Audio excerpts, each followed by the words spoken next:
Bonjour Roselyne. Bonjour Bruce, bonjour à tous. Au programme aujourd'hui. Jean-Paul Belmondo, bien sûr, vous êtes nombreux à nous écrire, à lui rendre hommage. Alors justement, qu'est-ce qu'un hommage national? Est-ce que vous pourrez y participer jeudi? On verra ça. Tout ce que vous saviez peut-être pas aussi encore sur le comédien, des anecdotes, les petites histoires derrière à la grande, on va tout vous raconter. On parlera aussi immobilier. Est-ce qu'il vaut mieux acheter ou louer? Évidemment, ça dépend de l'endroit où vous habitez. Et puis, qui aujourd'hui voyage gratuitement à la SNCF? Bien. Tout ce que vous avez toujours voulu savoir sur Belmondo. On va vous raconter tout ça avec Fanny Wegscheider qui est en plateau avec nous. Mais d'abord cet hommage national qui lui sera rendu jeudi aux Invalides, annonce ce matin de l'Élysée. Mais au fait, qu'est-ce qu'un hommage national? Est-ce ouvert au public? Question ce matin de Simon. Alors en fait, c'est l'hommage de la nation. C'est décidé au plus haut niveau par le chef de l'État. C'est d'ailleurs publié, inscrit au journal officiel. C'est évidemment organisé en concertation avec la famille. Mais c'est l'État qui prend tout en charge. C'est dans un lieu forcément très symbolique. Ça se déroule aux Invalides ou bien au Panthéon à Paris. Le plus souvent, c'est dans cette cour d'honneur des Invalides. On en a suivi plusieurs ensemble en direct sur BFM TV. C'est censé être réservé au départ aux militaires, notamment les hommages aux soldats tombés pour la France.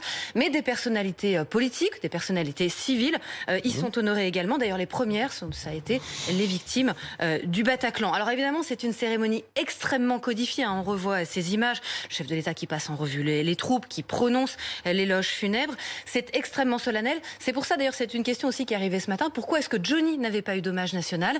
C'était un choix de la famille qui voulait quelque chose de plus populaire, encore une fois peut-être de moins solennel qu'aux Invalides. Charles Aznavour, Simone Veil, Jean d'Ormesson, Samuel Paty aussi ont eu droit à l'hommage de la nation comme ça aux Invalides, avec le Premier ministre évidemment qui est présent, le président, tout le gouvernement, la classe politique, le chef de l'État qui peut décider aussi d'autres dispositions. On peut décider de mettre les drapeaux en berne, une minute de silence, voire un deuil national. Alors maintenant, la question du public, ça dépend. C'est avant tout selon le vœu de la famille qui peut vouloir garder une certaine forme de simplicité en petit comité. Il y a évidemment aussi le contexte sécuritaire sanitaire qui peut jouer.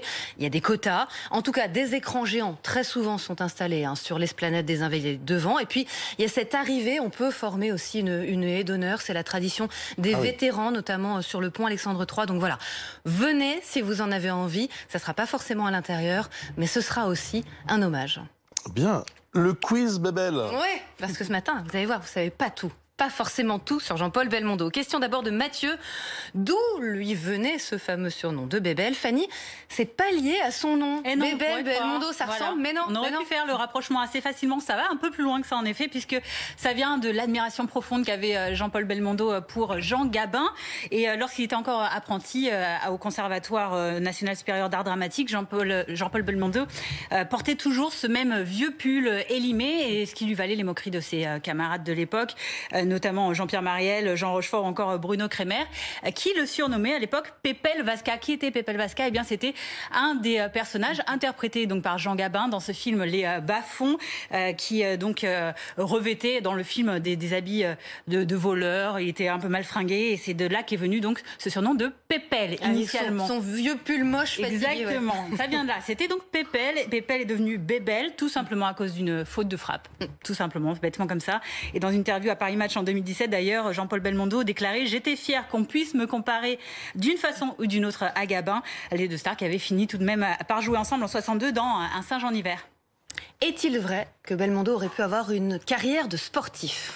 Et il aurait pu, puisqu'il n'était pas très intéressé par l'école, c'est le moins qu'on puisse dire. Quand il était ado, le sport, ça le branchait beaucoup plus.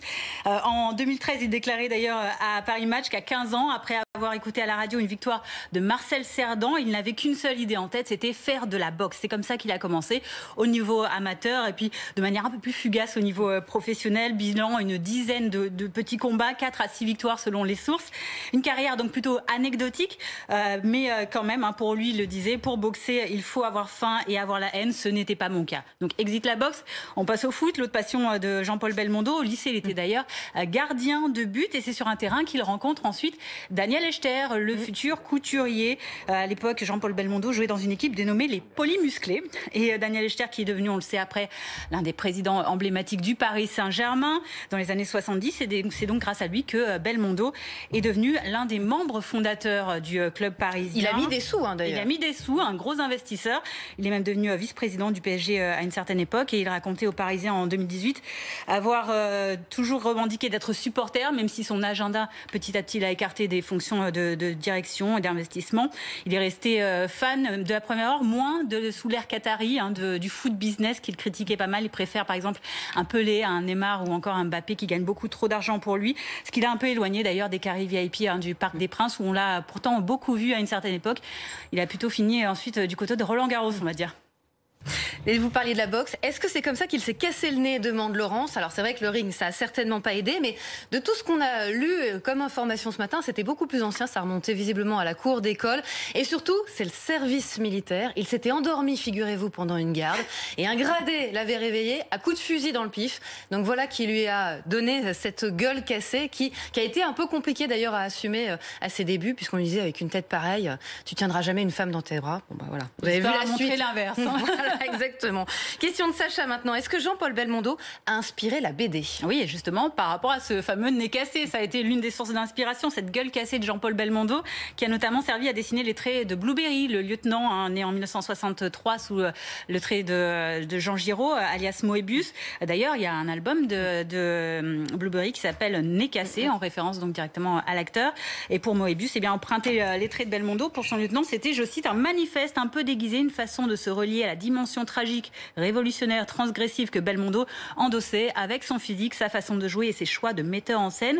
Mais Jean-Paul Belmondo a également été une source d'inspiration pour d'autres personnages, notamment de manga, et c'est ce qu'un spécialiste notamment souligne sur Twitter, The French Phenom, qui ajoute que rien que dans la BD, on retrouve donc des tonnes de personnages inspirés de lui, de Blueberry à Cobra, en passant par Lupin III. La gueule Belmondo, on le disait, gros succès auprès des femmes, c'était un bourreau de cœur, nous écrit Michel, mais est-il vrai que Brigitte Bardot l'a envoyé sur les roses? On peut même dire qu'il a récolté un sacré vent, effectivement. Il le raconte lui-même.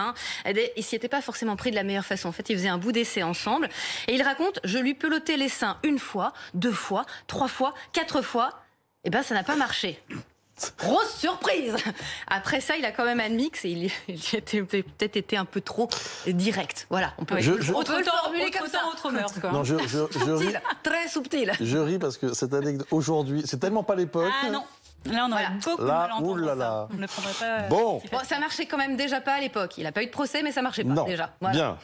Une question sur les Césars aussi, je crois. Oui. Pourquoi cette brouille? 40 ans de boycott avec les Césars. Parce que Jean-Paul Belmondo a refusé une récompense des Césars. C'était en 1989, la 14e cérémonie des Césars. L'Académie lui avait attribué le prix du meilleur acteur pour son rôle dans Itinéraire d'un enfant gâté de Lelouch. Et Belmondo était absent de la cérémonie, n'est pas venu récupérer son prix. Le cinéaste, d'ailleurs, Louis Malle, qui était l'un des remettants, a ironisé sur scène en ces termes. Jean-Paul n'est pas venu, il n'est pas venu, il n'a pas pu venir, il n'a pas de smoking, il a 297 blousons, mais il n'a pas de smoking. Et Georges Craven va venir chercher le prix à sa place. D'ailleurs, il se ressemble un peu du reste. Voilà ce qu'a dit à l'époque Louis Malle. Georges Craven qui est donc venu récupérer en effet la récompense. C'était l'attaché de presse de Jean-Paul Belmondo. Bébel qui avait pourtant prévenu dès l'annonce de sa nomination qu'il n'était pas intéressé par ce prix. 2 raisons à cela.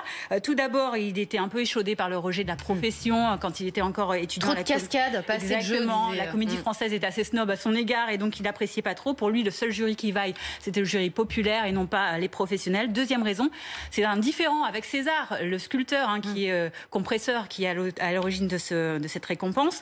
César qui avait critiqué l'œuvre de Paul Belmondo, le père de Jean-Paul Belmondo, qui était un célèbre sculpteur et donc l'un de ses rivaux.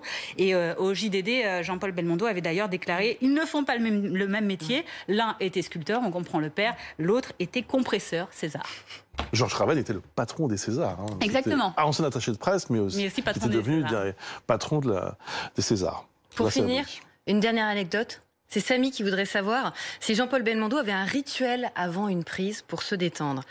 Oui, il en avait un rituel bien particulier, typique, vous allez voir, de son personnage. C'est Francis Weber, scénariste du Magnifique, qui l'a raconté ce matin dans Première Édition. Christophe et Adeline s'en sont toujours parmi, écoutez.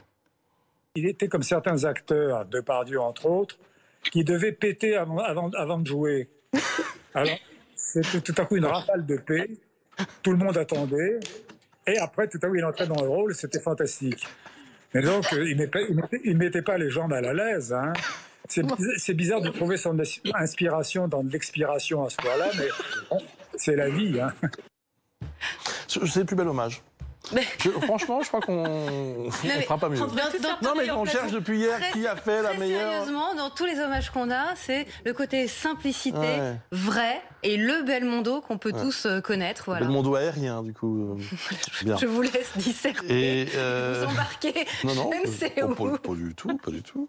Non, hommage donc national, évidemment, jeudi aux Invalides. On n'a pas encore l'heure, mais on suivra ça sur BFM TV. Bien sûr. On s'arrête là pour Bébel. Sauf si vous avez d'autres anecdotes aériennes. Mais non, parce qu'il y avait écrit Quelle famille quand même de Georges. Oui, mais on s'arrête là. On s'arrête là. Parce que Quelle famille, c'est pour la suite. Bon.